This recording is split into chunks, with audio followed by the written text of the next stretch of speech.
ವಿಚಾರದಲ್ಲಿ ಮೂಗು ತೂರಿಸಿದ್ದಂತಹ ಕೇರಳ ಸರ್ಕಾರ ಇದೀಗ ಮತ್ತೊಂದು ಕಿರಿಕ್ ಮಾಡಿದೆ.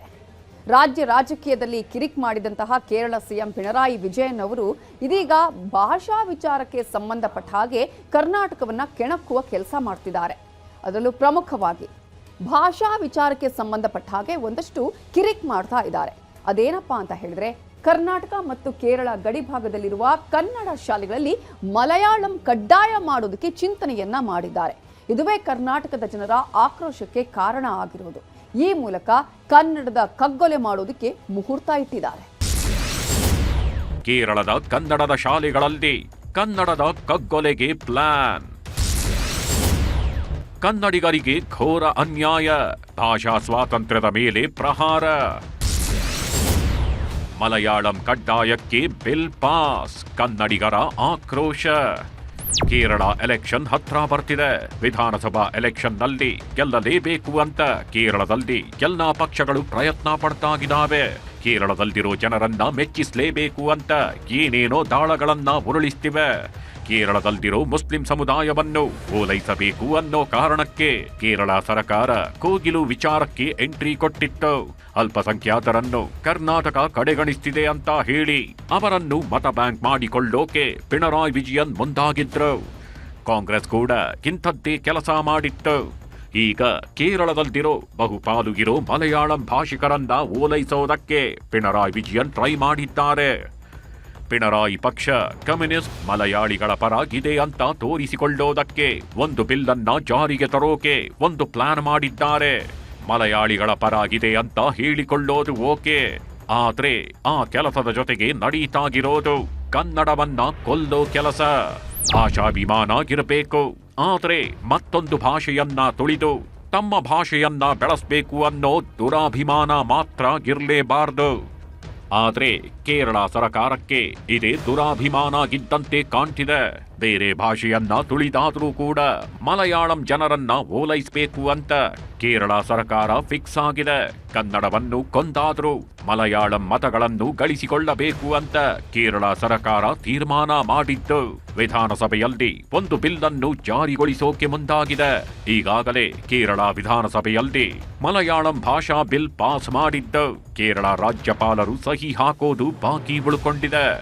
ಇಷ್ಟಕ್ಕೂ ಆ ಬಿಲ್ನಲ್ಲಿ ಏನಿದೆ ಅಂತೀರಾ? ಇಲ್ಲಿದೆ ನೋಡಿ. ಕೇರಳದಲ್ಲಿ ಎಲ್ಲಾ ಶಾಲೆಗಳಲ್ಲಿ ಮಲಯಾಳಂ ಕಡ್ಡಾಯ ಮಾಡಿ ಬಿಲ್ ಜಾರಿಗೆ ಕೇರಳದಲ್ಲಿ ಯತ್ನಿಸಲಾಗಿದೆ. ಈ ಬಿಲ್ ಜಾರಿಯಾದ್ರೆ 1ರಿಂದ 10ನೇ ತರಗತಿವರೆಗೆ ಮಲಯಾಳಂ ಪ್ರಥಮ ಭಾಷೆಯಾಗಲಿದೆ. ಕೇರಳದಲ್ಲಿರೋ ಕನ್ನಡ ಶಾಲೆಗಳಿಗೂ ಇದು ಅನ್ವಯವಾಗಲಿದೆ. ಕನ್ನಡಿಗರಿಗೂ ಮಲಯಾಳಂ ಪ್ರಥಮ ಭಾಷೆಯಾಗಲಿದೆ.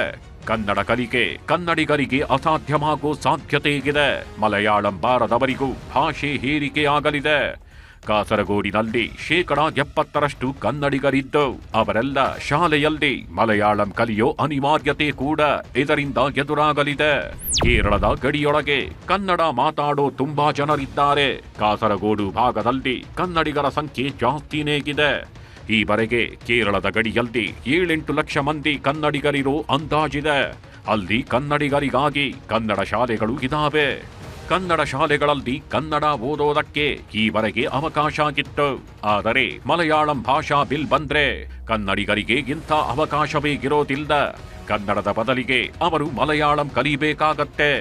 ಪ್ರಥಮ ಭಾಷೆಯಾಗಿ ಮಲಯಾಳಂ ಆಯ್ಕೆ ಆಗಲಿದ್ದು ಇಂಗ್ಲಿಷು ಅಥವಾ ಮತ್ತೊಂದು ದ್ವಿತೀಯ ಭಾಷೆಯಾಗಲಿದೆ. ಆದ್ದರಿಂದ ಕನ್ನಡದಲ್ಲಿ ಕಲಿಯೋದಕ್ಕೆ ಕನ್ನಡಿಗರಿಗೆ ಸಾಧ್ಯವಾಗೋದೇ ಇಲ್ಲ.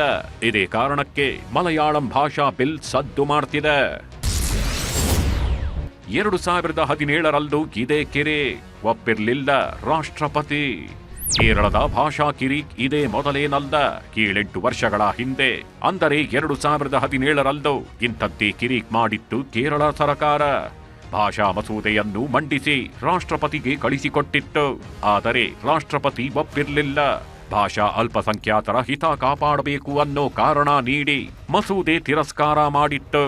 ಈಗ ಮತ್ತೊಮ್ಮೆ ಅದೇ ಕಿರಿಕ್ ಮಾಡೋಕೆ ಕೇರಳ ಸರ್ಕಾರ ಮುಂದಾಗಿದೆ. ಕೇರಳ ಕಿರಿಕ್ಗೆ ಕನ್ನಡಿಗರು ತೀವ್ರ ಆಕ್ರೋಶ ಹೊರಹಾಕಿದ್ದಾರೆ.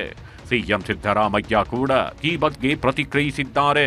ಸುದೀರ್ಘವಾಗಿ ಸೋಷಿಯಲ್ ಮೀಡಿಯಾದಲ್ಲಿ ಪೋಸ್ಟ್ ಮಾಡಿರೋ ಸಿಎಂ ಎಲ್ಲರಿಗೂ ಅವರವರ ಭಾಷೆಯಲ್ಲಿ ಕಲಿಯೋ ಅವಕಾಶ ಇದೆ ಅಂದಿದ್ದಾರೆ.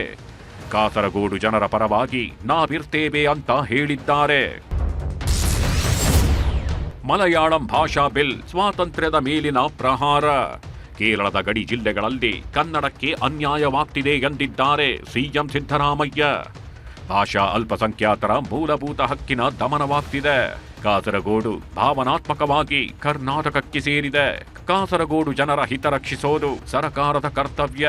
ಇನ್ನೊಂದು ಭಾಷೆ ಹೇರುವ ಪ್ರಯತ್ನ ಸಲ್ಲದು.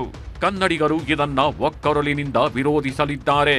ಕೇರಳ ಸರ್ಕಾರ ಕೂಡಲೇ ಈ ಮಸೂದೆಯನ್ನ ವಾಪಸ್ ಪಡೆಯಬೇಕು. ಭಾಷಾ ಅಲ್ಪಸಂಖ್ಯಾತರ ಹಕ್ಕುಗಳನ್ನ ರಕ್ಷಿಸಬೇಕು ಎಂದಿದ್ದಾರೆ ಸಿಎಂ ಸಿದ್ದರಾಮಯ್ಯ.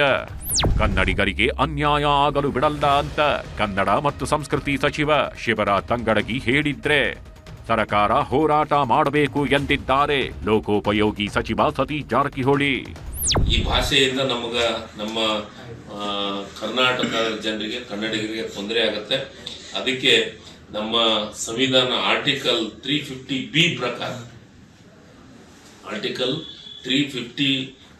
ಪ್ರಕಾರ ಭಾಷಾ ಅಲ್ಪಸಂಖ್ಯಾತರ ರಕ್ಷಣೆಗೆ ರಾಷ್ಟ್ರಪತಿಗಳು ಕೇರಳ ಕಾಸರಗೋಡು ಭಾಷಾ ನಿರ್ದೇಶಕನು ಕೂಡಲೇ ನೇಮಕ ಮಾಡಿಸಬೇಕು. ಕಳಿಸಿ ಸಮಗ್ರ ವರದಿಯನ್ನು ತರಿಸಿಕೊಂಡು ಕೇರಳ ಕರ್ನಾಟಕ ರಾಜ್ಯ ಸರ್ಕಾರಗಳಿಗೆ ಕೇಂದ್ರ ಸರ್ಕಾರದಿಂದ ಅಭಿಪ್ರಾಯನ ಪಡೆದುಕೊಳ್ಬೇಕು. ಆ ಭಾಗದ ಜನರಿಗೆ ಕನ್ನಡಿಗರಿಗೆ ಅನ್ಯಾಯ ಆಗಕ್ಕೆ ಕೊಡಬಾರ್ದು.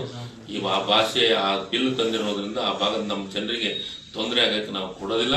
ಕನ್ನಡದ ಮೇಲಿನ ಪ್ರಹಾರಕ್ಕೆ ಕೇರಳ ಕರ್ನಾಟಕದ ಕನ್ನಡಾಭಿಮಾನಿಗಳು ಆಕ್ರೋಶ ಹೊರಹಾಕಿದ್ದಾರೆ.